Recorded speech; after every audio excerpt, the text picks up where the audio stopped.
Platinum has a specific gravity that you learn to recognize not by sight, but by the way it settles against your skin.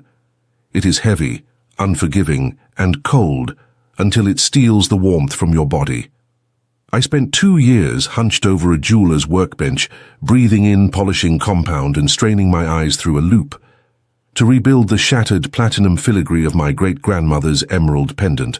The piece had been crushed decades ago in a bank deposit box accident, written off as scrap, and left to tarnish in a drawer. I was the one who asked for it. I was the one who apprenticed under a master setter, specifically to learn the dyeing art of mill-grain detailing just so I could restore it. By the time I finished, it was no longer just a family relic. It was my masterwork. My mother, Sylvia, never saw it that way. To her, jewelry was not art, and it certainly wasn't a testament to patience. To Sylvia, precious stones were currency, leverage, and above all, a way to project an image of generational wealth that our family had secretly squandered years before I was born.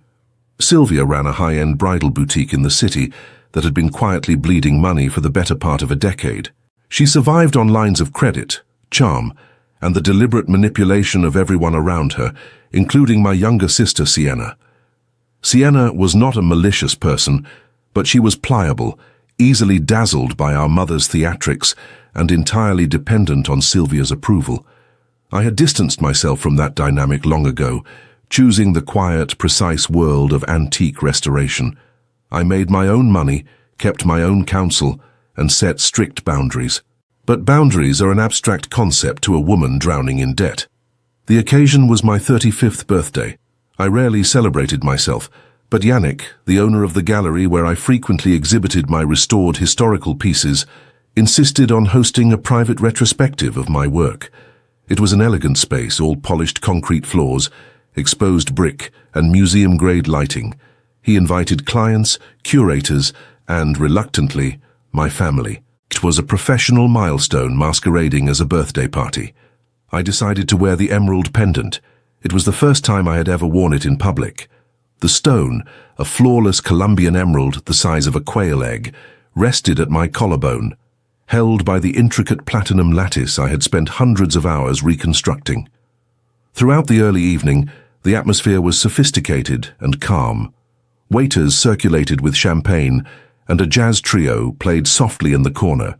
I noticed Sylvia had brought a guest who was not on the list, Graham Tennant. Graham was a notorious private dealer, a man who moved estate jewelry quietly between wealthy clients trying to avoid auction house fees. His presence immediately put me on edge. Sylvia introduced him as a friend, but the way his eyes tracked the pendant on my neck was purely transactional. I kept my distance, focusing on the curators and the genuine supporters of my work. About 2 hours into the event, the antique clasp on the necklace began to pinch the sensitive skin at the back of my neck. I had used the original barrel clasp for historical accuracy, but the internal spring was stiff. Wanting a moment of quiet, I retreated to Yannick's private office, which doubled as a secure staging room for the gallery. I unfastened the necklace, placed it carefully in its velvet-lined display box on the mahogany desk, and rubbed the red mark on my neck. I stepped into the adjoining private washroom to splash cold water on my face and reapply my lipstick. I was gone for exactly 3 minutes. When I walked back into the office, the velvet box was closed. I didn't think anything of it until I opened it to retrieve the necklace.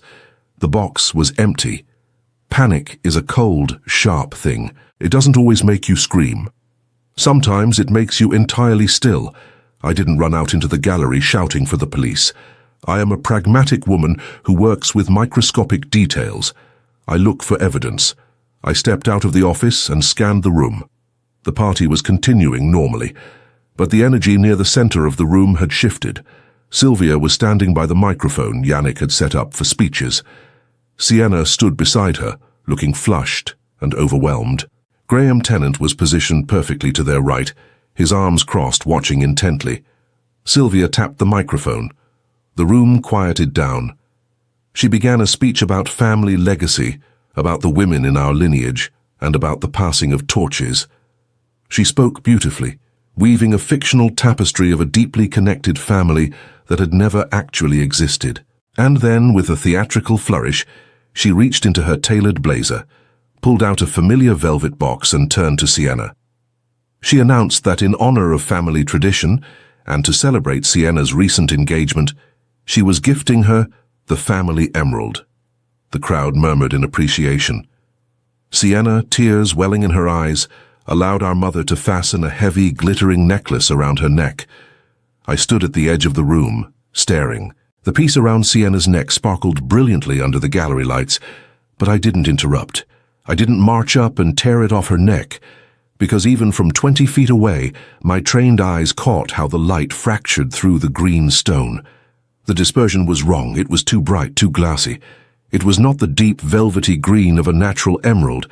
It was a cubic zirconia replica set in cheap, rhodium-plated silver. My mother had not just stolen my necklace. She had orchestrated a deeply convoluted fraud. I turned away from the crowd and found Yannick near the catering entrance. I asked him quietly if the security cameras in the staging office were active. Yannick, sensing the absolute absence of emotion in my voice, nodded immediately. The gallery didn't use standard security cameras. They used high-definition, archival-quality surveillance systems designed to monitor insurance liabilities for multi-million-dollar art installations. The cameras didn't just record movement, they captured forensic-level detail. We walked into the security room behind the reception desk. Yannick locked the door and pulled up the feed from the staging office. We rewound the footage to the 3 minutes I was in the washroom.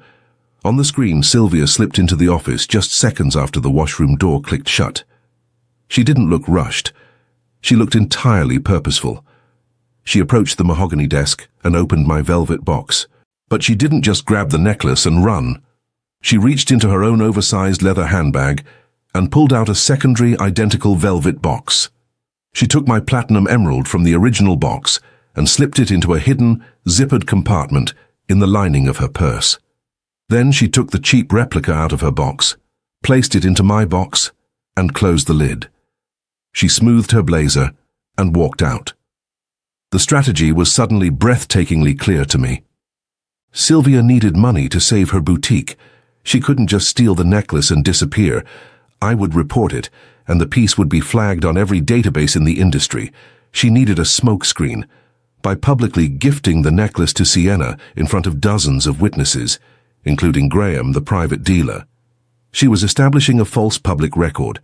If I claimed it was stolen, she would simply say I was jealous and that she had given it to her other daughter. Sienna, entirely oblivious, would wear the fake, believing it was real, effectively acting as a decoy.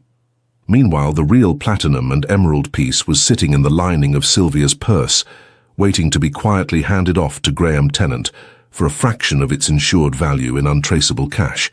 I didn't feel rage. I felt a profound, exhausting clarity. The mother I had spent my life trying to manage did not exist. In her place was a desperate, calculating stranger. I asked Yannick to export the video to a tablet. Then I asked him to go out to the floor and politely inform Sylvia, Sienna, and Graham Tennant that there was a minor issue with the gallery's insurance documentation regarding the jewelry, and that I needed their signatures in the back office immediately. I waited in the security room. The heavy, soundproof door muffled the jazz music from the gallery. A few minutes later, Yannick escorted the three of them inside and stepped out, closing the door behind him. The room was small, lit only by the glow of the monitors. Sylvia immediately took the offensive. She complained about the disruption, adjusted her blazer, and adopted a tone of weary condescension. Sienna looked confused, nervously touching the cold, fake stone at her neck. Graham looked impatient, checking his watch as if this administrative error was beneath him. I didn't say a word to my mother. I didn't look at my sister. I looked directly at Graham. I asked him, in a perfectly level voice, if he was planning to purchase the piece my mother had just publicly gifted to my sister. Graham stiffened. He tried to brush the question off, citing client confidentiality and claiming he was merely a guest. I placed the tablet on the table between us. I tapped the screen. The high-definition footage began to play. Because it was an archival camera, there was no grainy ambiguity. The screen displayed Sylvia's face in sharp relief as she unzipped the secret compartment of her purse. It showed the unmistakable dull gleam of the replica she placed in the box. It showed the heavy liquid drape of the real platinum necklace as she stole it. The silence in the room was absolute. It wasn't the dramatic, gasping silence of a television show. It was the heavy, suffocating silence of a vacuum. Graham leaned forward, staring at the screen. His professional reputation was his entire livelihood. Dealing in knowingly stolen goods, especially from a gallery staging room with forensic cameras, would mean the end of his career and likely federal charges. He watched the footage a second time. Then he slowly stood up. He didn't look at Sylvia. He looked at me, gave a short, tight nod of acknowledgement, and walked out of the room without saying a single word. His departure was a structural collapse of Sylvia's entire plan. Sienna was trembling. She unclasped the replica from her neck and stared at it. The realization that her grand emotional moment in front of the crowd was nothing but a manipulative stage play to facilitate a felony was breaking over her in real time. She realized she wasn't the favored daughter receiving a precious heirloom. She was the unwitting mule for a fake. She placed the cheap silver on the table, her hands shaking, and backed away from our mother, as if Sylvia were a fire that had just burned her. Sylvia's face had lost all its color, but her survival instinct was entirely built on denial. She began to speak rapidly, a frantic string of justifications. She claimed the boutique was going under. She claimed she was going to pay me back once she restructured her debts. She tried to frame the theft as a necessary family sacrifice, demanding that I understand the pressure she was under. She reached out to touch my arm. I stepped back. I told her to open her purse. She froze. The commanding, elegant woman who had toasted to family legacy minutes earlier was gone, replaced by a cornered woman clutching a leather bag. I told her she had two choices. She could hand me the necklace, walk out the back door of the gallery and never speak to me again. Or I could press a button on Yannick's desk, call the police, and show them the footage of grand larceny.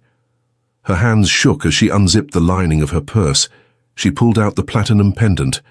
It caught the dim light of the monitors, heavy and real. She placed it on the table next to the cheap replica. She looked at me, waiting for me to yell, to cry, to give her an opening to negotiate or apologize. I gave her nothing. I picked up my necklace, inspected the clasp to ensure she hadn't damaged the spring, and slipped it into my pocket. I opened the door for her. Sylvia looked at Sienna, but Sienna turned her face away, weeping silently.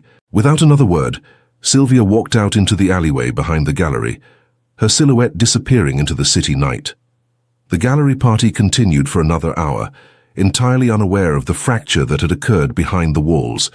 I went back out, drank a glass of water, and spoke to the curators. I paid a price that night. I lost the illusion that my family could ever be repaired, and I had to watch my sister's heart break under the weight of our mother's reality. But I also gained my absolute autonomy.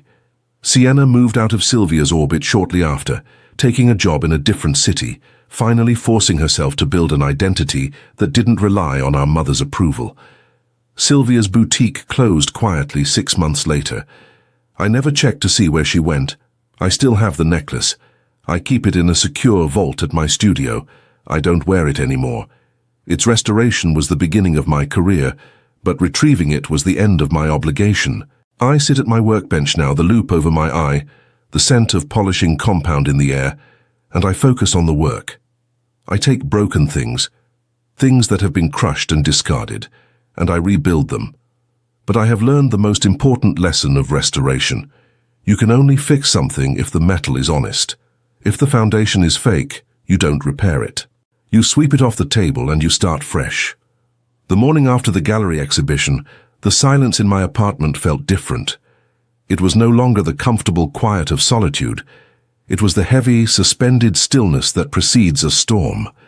I had assumed that forcing Sylvia to hand over the necklace and walk out the back door was the end of the conflict. I had underestimated the sheer, frantic momentum of a woman whose financial survival depended on maintaining an illusion. Desperation does not breed surrender. It breeds escalation. 3 days later, I received a certified letter. It wasn't an apology, nor was it a quiet retreat. It was a formal notice of a civil lawsuit, drafted by a remarkably aggressive boutique law firm in the city. Sylvia was suing me for the immediate return of the emerald pendant, along with punitive damages for what her lawyer described as public defamation and emotional distress. Her legal strategy was as audacious as her gallery stunt. She was claiming that the necklace was an undivided asset of our late grandmother's estate, that she had been its rightful custodian, and that I had used a fabricated security video to extort it from her under duress. I read the document sitting at my workbench, the heavy platinum chain of the real necklace resting in the safe just a few feet away. Sylvia was banking on the fact that I had not called the police that night. She knew I wanted to protect Sienna from the public humiliation of a criminal investigation. By keeping the matter private, I had inadvertently given Sylvia the oxygen she needed to spin a new narrative. She had preemptively gone to the authorities, painting herself as the victim of a jealous, vindictive daughter who had sabotaged a family celebration. I needed legal counsel, not just to defend my property, but to protect my professional reputation. Yannick had already warned me that rumors were circulating in the art district.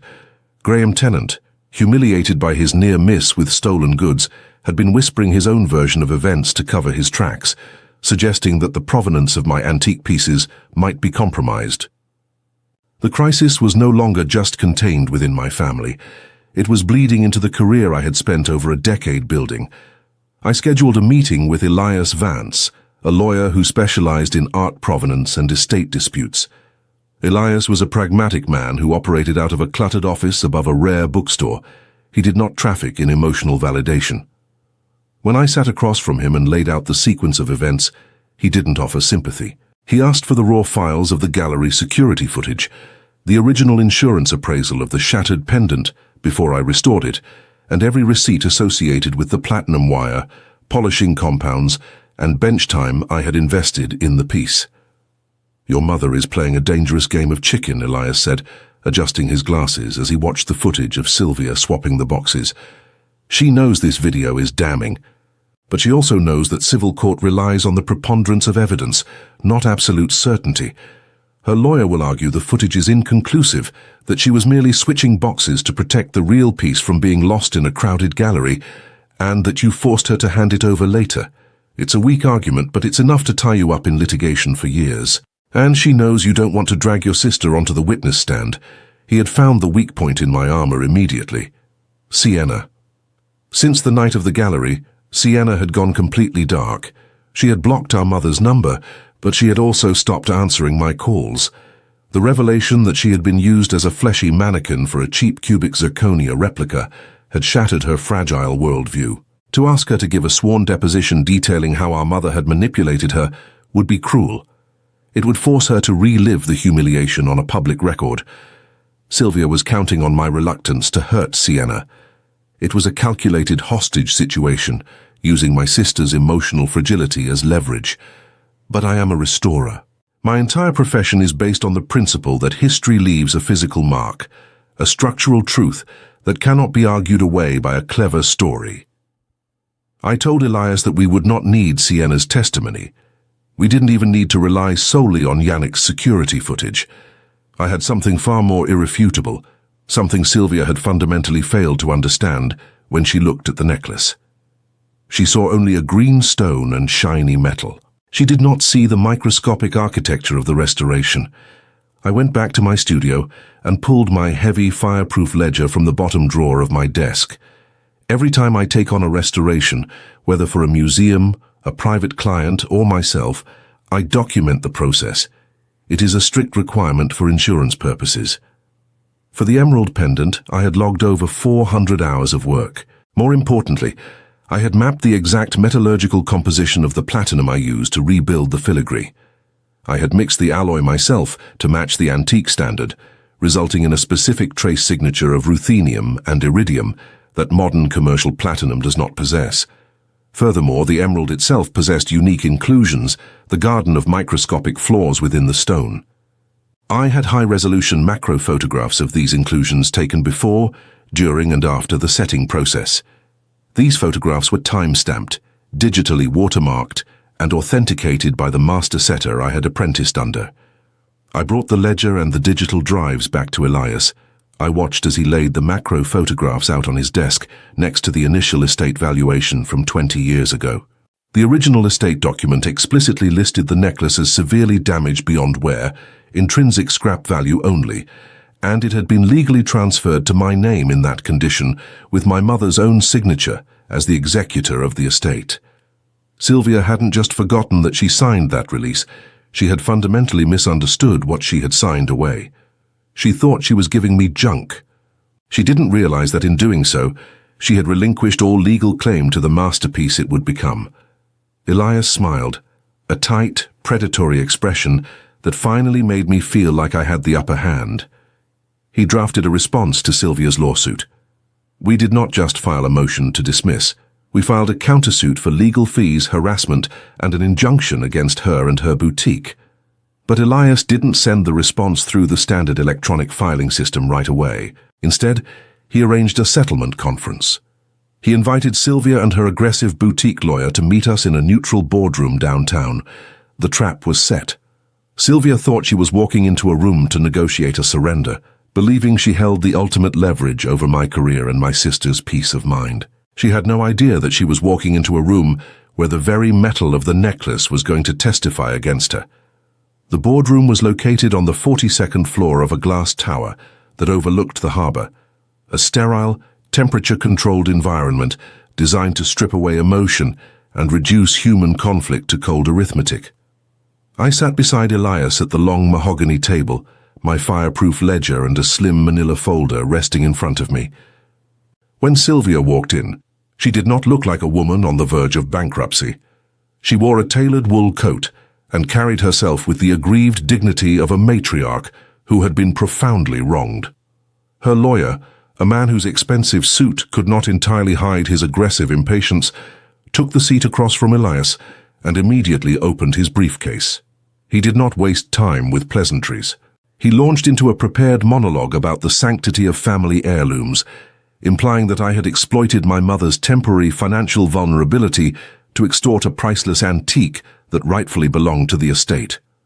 He laid out their terms. I was to surrender the emerald pendant within 24 hours, issue a private apology to Sylvia, and in exchange, they would drop the lawsuit and the demands for punitive damages. Sylvia sat silently beside him, her hands folded gracefully on the table, watching me with a look of calm expectation. She truly believed that the threat of public exposure and the cost of litigation would force me to fold. Elias let the lawyer finish. He did not interrupt, nor did he argue the emotional merits of the case. When the room finally went quiet, Elias slid the manila folder across the polished wood. He suggested they review the first document before continuing the negotiation. The lawyer frowned, opened the folder, and pulled out a photocopy of the estate distribution form from 2 decades ago. It was the document finalizing the transfer of my great-grandmother's effects. Elias pointed to a specific line item, highlighting the description of the pendant. Shattered setting, fractured main stone, appraised strictly for scrap weight. Beneath it was Sylvia's own signature, legally releasing the item to me because she had deemed it worthless. The lawyer's aggressive posture faltered slightly. He looked at Sylvia, who dismissively waved her hand, claiming she had been grieving and didn't read the fine print, but that an item's current value dictated its ownership. Elias then slid my heavy ledger across the table. He didn't ask them to read it.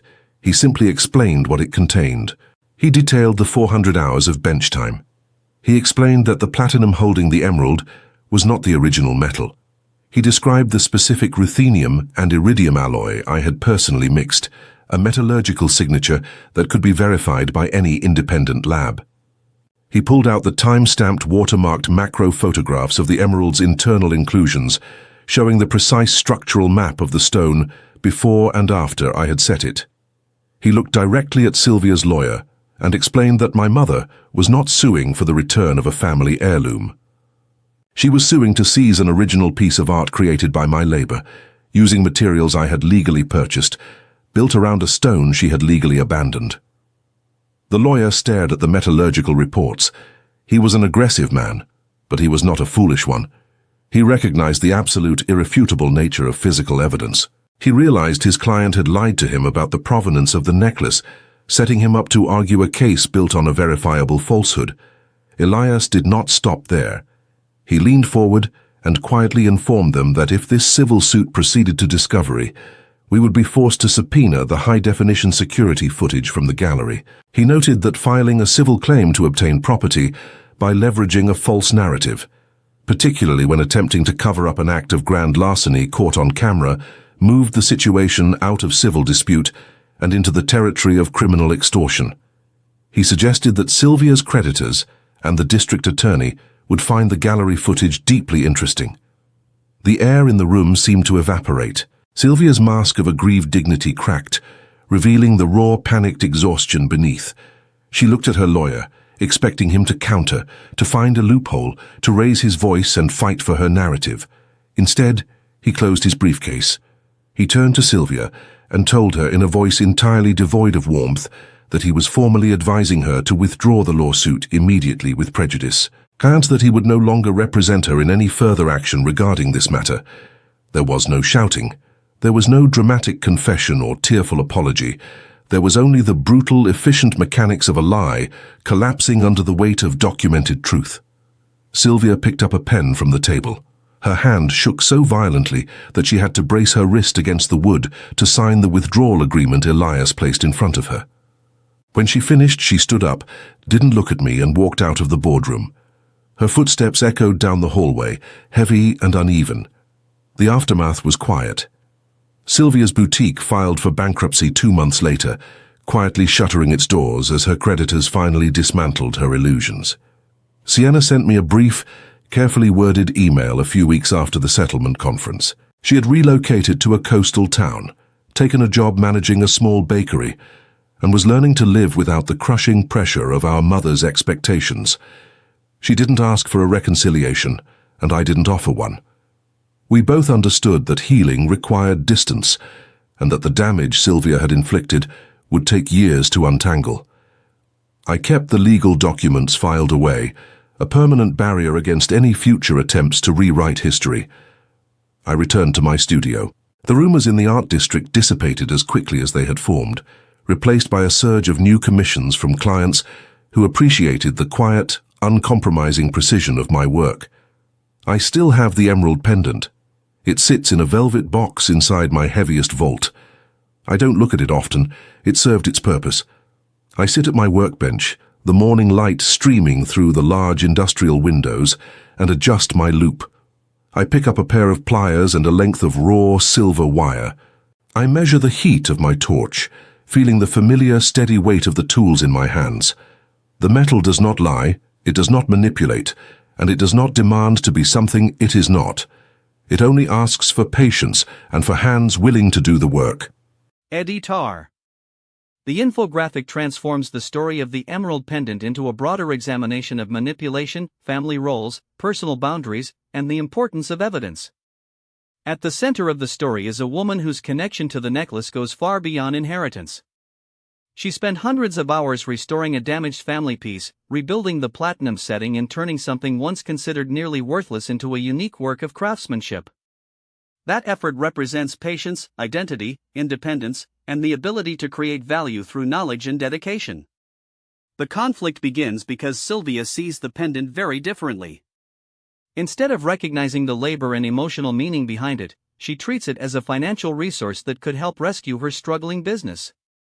This difference reflects one of the main psychological themes shown in the infographic. When people become focused on control, status, or survival, they may begin treating relationships as instruments rather than emotional bonds. Sylvia manipulates both daughters for different purposes. She violates the protagonist's boundaries by stealing the real necklace, while using Sienna's need for maternal approval to make the deception appear believable. Sienna represents another important psychological dynamic. She is not intentionally participating in the fraud. She believes she is receiving a meaningful family heirloom and experiences the public gift as proof of love and acceptance. When she discovers that the necklace around her neck is fake and that she was being used as part of her mother's plan, the emotional impact is devastating. Her experience demonstrates how approval dependence can make someone vulnerable to manipulation, especially inside families where affection and validation are unevenly distributed. The infographic also emphasizes the social pressures surrounding the conflict. Sylvia's boutique is failing financially, yet she continues protecting the appearance of wealth and sophistication. This creates a dangerous combination of debt, shame, and performative status. Financial desperation helps explain why her behavior becomes more extreme, but it does not excuse theft or manipulation. The story shows how private family dysfunction can eventually affect professional reputations, legal disputes, friendships, and public credibility. One of the strongest contrasts in the infographic is between narrative and evidence. Sylvia attempts to create a story in which the necklace is simply a family heirloom that she has the authority to give away. Later, she even tries to portray herself as the victim in a legal dispute. The protagonist responds differently. Instead of relying on emotional arguments, she relies on surveillance footage, ownership records, restoration documentation, photographs, and the unique metallurgical composition of the platinum she used. The truth becomes powerful because it can be independently verified. This is why documentation becomes more than a legal tool in the story. It symbolizes reality itself. Manipulation often depends on confusion, emotional pressure, and competing versions of events. Clear records reduce the space in which those distortions can survive. The protagonist protects herself not by shouting louder than her mother, but by preserving evidence and refusing to participate in a false narrative. The final lesson connects directly to the metaphor of restoration. The protagonist knows how to repair damaged jewelry because the materials themselves remain structurally honest. Human relationships are more complicated. A relationship cannot truly be restored when one person continually replaces truth with control, deception, or exploitation. By recovering the necklace and eventually defending her ownership, the protagonist also recovers her autonomy. Her decision to separate herself from Sylvia is not simply an act of anger. It is the recognition that compassion does not require accepting repeated violations. In the end, the pendant becomes a symbol of both creation and separation. It represents what the protagonist was capable of rebuilding with patience and skill, but it also teaches her that not everything should be repaired. Some forms of healing begin when a person stops protecting an illusion, accepts what a relationship has become, establishes firm boundaries, and chooses a healthier foundation for the future.